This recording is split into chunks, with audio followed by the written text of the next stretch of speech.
Okay, so the next question is about the compartment syndrome. A compartment syndrome is a condition where the pressure is within the osseofacial compartment will rise to a level where the tissue perfusion will be decreased. It is an orthopedic emergency. Etiology, most commonly it is the trauma, mostly the tibia, any diaphyseal trauma, soft tissue injuries, distal radius fractures, and any crush syndrome. Any gunshot injuries or a tight cast or a dressings, arterial injury or a bleeding injury, while arthroscopy because of fluid extravasation in burns or any post-ischemic reperfusions. So what is the pathophysiology is that whenever there is any trauma due to any etiology, there is a swelling of a muscle or a soft tissue around. This will increase the compartment pressure, right? If this compartment pressure till it is 5 to 10, it is okay.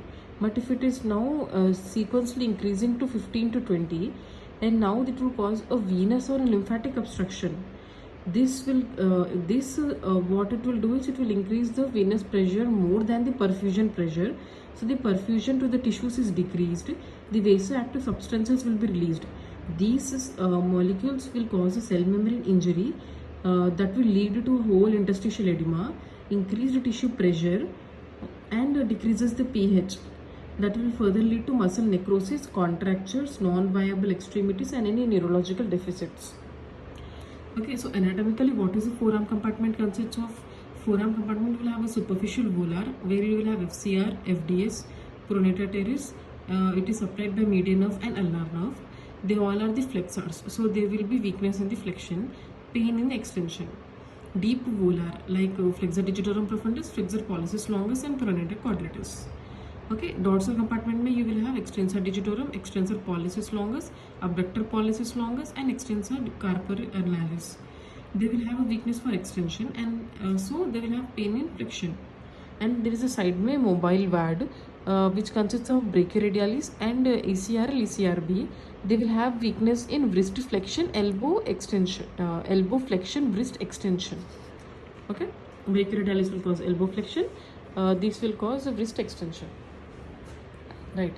Leg में what will have? Leg में anteriorly you will have tibialis anterior, extensor digitorum longus, extensor hallucis longus, peroneus tertius, and other, and it is supplied by anterior tibial vessels and nerves. They will cause weakness in extension. Then laterally you will have peroneus longus and brevis supplied by superficial peroneal nerve. They will have weakness in eversion. Okay, posteriorly they will have superficially gastrocnemius, soleus, and plantaris. They will supply, they are associated with the sural nerve. They will cause weakness in plantar flexion. Deep posterior have tibialis posterior, flexor digitorum longus, flexor hallucis longus, supplied by posterior tibial vessels and nerves, cause weakness in flexion and foot inversion. Alright, so how will you assess this? Clinically, the patient will come with 5 P's: pain, pallor, paresthesias, pulselessness, and paralysis. Pain is out of proportion. It occurs on passive stretching of extremities. It cannot be elicited in any children or any coma patient or any sedated patient. And 3 A's: agitation, anxiety, and more need for analgesic. Investigations is respective x-rays to exclude a fracture diagnosis, pressure measurement like a simple needle with slit catheter, white side technique, handheld manometer, Stryker method, and laser Doppler flowmetry. Normally it is less than 20, it is tolerated till 20, normally it is less than 10, tolerated till 20, and cell death till after 30. There is also a formula for the difference in the pressure, like it is diastolic pressure minus the compartment pressure. How will you treat? You will do the fasciotomy of all the compartments nearby. Volarly you can do volarly or dorsally. Volarly you should also release the carpal tunnel. Dorsally you should also release the mobile VAD compartment. Wound closure should be delayed after 7 days. Secondary suturing should be done. Split thickness skin graft is made, and a vacuum assisted closure is done. If there is any fracture, put the X-fix and let the soft tissue settle. Lower limbs में double incision technique should be there. You can also remove fibula like 3 centimeters from the neck to 4 centimeters from lateral malleolus. In between we can take any part you want. And thigh में it is from intertrochanteric line to lateral epicondyle.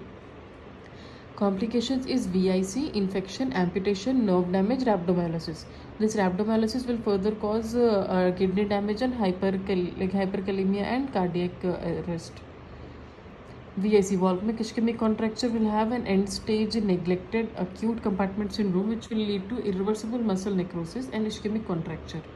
Volkmann sign is a finger flexion on wrist extension, inability to passively extend the fingers after the wrist extension due to the fixed length of forearm flexion musculature.